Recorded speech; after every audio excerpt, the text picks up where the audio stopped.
معاكم أنا منى الجواد مكملين مع سورة الرحمن ووقفات مع سورة الرحمن من برنامج خواطر إيمانية.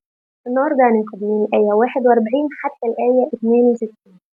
هنبدأ كده بسم الله. الحلقة اللي فاتت اتكلمنا عن يوم القيامة وآية من آيات ربنا وعلامة من علامات الساعة، واتكلمنا عن اليوم ده والرعب اللي في اليوم ده، وعن إن إحنا ذنوبنا هتكون حاضرة وموجودة معانا. وهنكمل باقي الآية ونشوف ربنا سبحانه وتعالى بيقول لنا إيه. هنقف النهاردة مع آية جميلة وهي موضوع الحلقة: هل جزاء الإحسان إلا الإحسان. بندفع فلوس كتير في دورات تدريبية ودورات اجتماعية ودورات عاطفية، وفلوس فلوس فلوس على درس ربنا سبحانه وتعالى قايلهولنا في آية، درس اجتماعي عاطفي أدبي سبحانه وتعالى ربنا أمرنا بيه وقال لنا بكل بساطة: هل جزاء الإحسان إلا الإحسان؟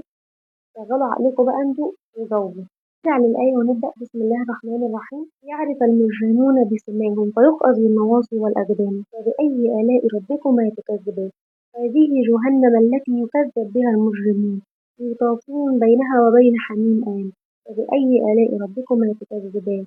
ولمن خاف مقام ربه جنتان فبأي آلاء ربكما تكذبون. اللي هيتاخدوا بالنواصي والأقدام ويتذلوا يوم القيامة كانوا بيكذبوا بجهنم. يومئذ بقى يوم القيامة ده لما يحصل كده ويشوفوا جهنم هيتقال لهم: هذه جهنم التي يكذب بها المجرمون. دي جهنم اللي انتوا كنتوا بتكذبوا بيها وبتقولوا ان هي مش موجودة، مش مصدقين. بس بقى كده ان جهنم هتكون موجودة وهم هيصدقوا ان هي موجودة وهيشوفوها رأي العين. طافين بينها وبين حميم آن. جهنم معروفة.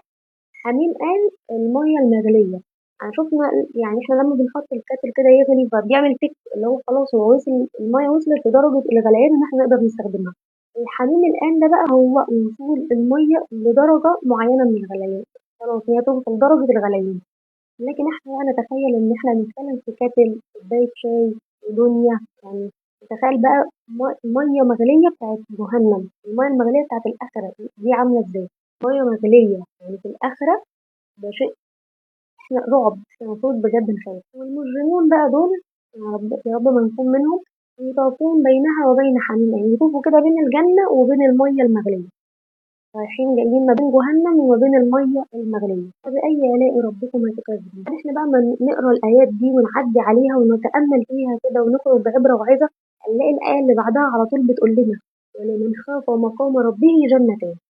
اللي يسمع الكلام ده ويتأمل في الكلام ده ويخاف مقام ربنا سبحانه وتعالى ويخاف يوم الحساب له جنتان. بعد كده عندنا وصف الجنتين: فبأي آلاء ربكما تكذبان. ذات أفنان فيها عينان تجريان فيهما من فاكهة زوجان متكئين على فراش باطنها من استبرق وجنى الجنتان دان. فبأي آلاء ربكما تكذبان. فيهن قاصرات الطرف لم يطمثهن إنس قبلهم ولا جان. فبأي آلاء ربكما تكذبان. كأنهن الياقوت والمرجان. فبأي آلاء ربكما تكذبان. هل جزاء الإحسان إلا الإحسان. فبأي آلاء ربكما تكذبان. بعد ما شفنا وصف الجنة ذوات الأفنان وفيها عينين تجريان وفيها قصات الطرف لم يطمثهن إنس قبل ولا جان، وشفنا بقى النعيم بتاع أهل الجنة، هنيجي عن الآية اللي احنا بنتوقف معاها النهاردة واللي هي موضوع حلقتنا: هل جزاء الإحسان إلا الإحسان. سبحانه وتعالى وصف لنا الجنة، وبعد كده بقى في الآخر قبل ما ننتقل لوصف الجنة التانية وصف لنا الجنة الأولى، وقبل ما ننتقل لوصف الجنة التانية قال لنا: هل جزاء الإحسان إلا الإحسان. بعد بقى ما عدينا كده على نعيم الجنة وربنا سبحانه وتعالى بشرنا وكلمنا على نعيم الجنة ووصفنا، قال لنا إيه؟ هل جزاء الإحسان إلا الإحسان. إيه هو بقى الإحسان؟ العمل الصالح والحاجات الكويسة اللي احنا كنا بنعملها في الدنيا. في الآخر خالص بقى لما يلاقوا جمال الجنة ونعيم الجنة هيتقال لهم إن بالظبط: هل جزاء الإحسان إلا الإحسان. أنتوا أحسنتوا في الدنيا فأحسن الله لكم في الآخرة. يا رب نكون وإياهم يا رب، ويحسن الله لنا بما هو أهل له ليس بما نحن أهل له، فنحن ليس أهل لأي شيء. ديا بقى واجتماعيا وعاطفيا والحاجات دي كلها ناخد احنا بقى الآية دي ازاي ونعيش بيها. نعيش بقى احنا بالآية دي في النهاية. قالت النهايات أخلاق، احنا بقى نعيش بالآية دي في النهايات. لما تيجي تنقطع علاقة ما بيننا وما بين حد، ولا نيجي نفارق حد، ولا حتى نيجي نتخاصم مع حد، نفتكر دايما: هل جزاء الإحسان إلا الإحسان. ما نبصش للآخر ونبص إن احنا اتخانقنا ونبص إن احنا فارقنا بعض ونبص إن احنا بهدلنا بعض في الآخر ونبص للوحش، احنا نفتكر دايما الإحسان. الإحسان اللي شفناه من بعض، بداية أي علاقة بيكون فيه إحسان كتير جدًا، جدًا، جدًا من قبل الطرفين، ولإن في الأول البني آدم بيبين أحسن ما عنده، لكن مع مرور الأيام ومع تزامن الأحداث والعِشرة والمواقف والحاجات دي كلها، بيبدأ يطلع من البني آدم غصب عنه مواقف يضايق اللي قدامه، وبالتالي بياخد رد فعل من اللي قدامه برضه يضايقه، فبتبدأ النفوس تشيل من بعضها وتتغير وتتعكر ويحصل صفو العلاقة الكويسة اللي كانت موجودة.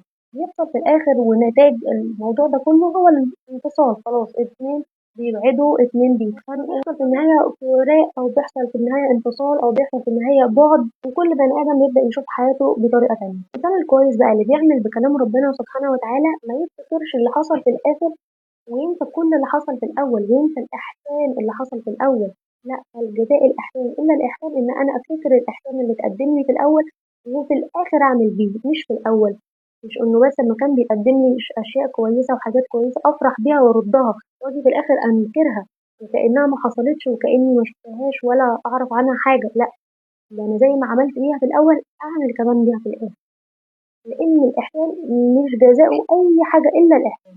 ربنا سبحانه وتعالى اللي قال لنا كده هل جزاء الإحسان إلا الإحسان.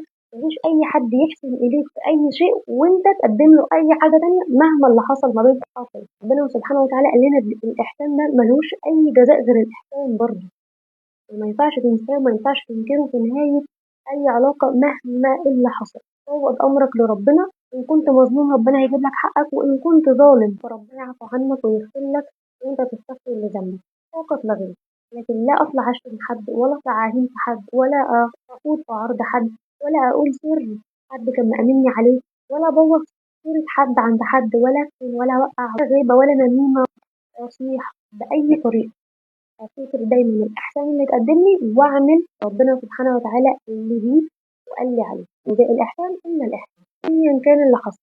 ما دام شفت إن شخص إحسان ما تقدملوش في الآخر بالذات غير الإحسان، ده على كل الأصعدة، صعيد الأهل والأصدقاء والزمايل والشغل والجيران والمعارف والأخص الأخص العلاقات العاطفية أكيد.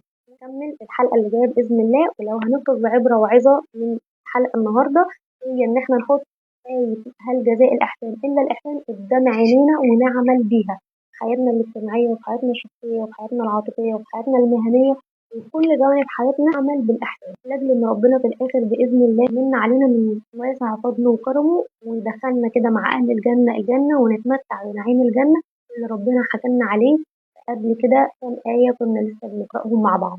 بس كده ودي كانت حلقتنا النهاردة، مكملين مع سورة الرحمن ووصفات مع سورة الرحمن. كنت معاكم أنا منى الجواد.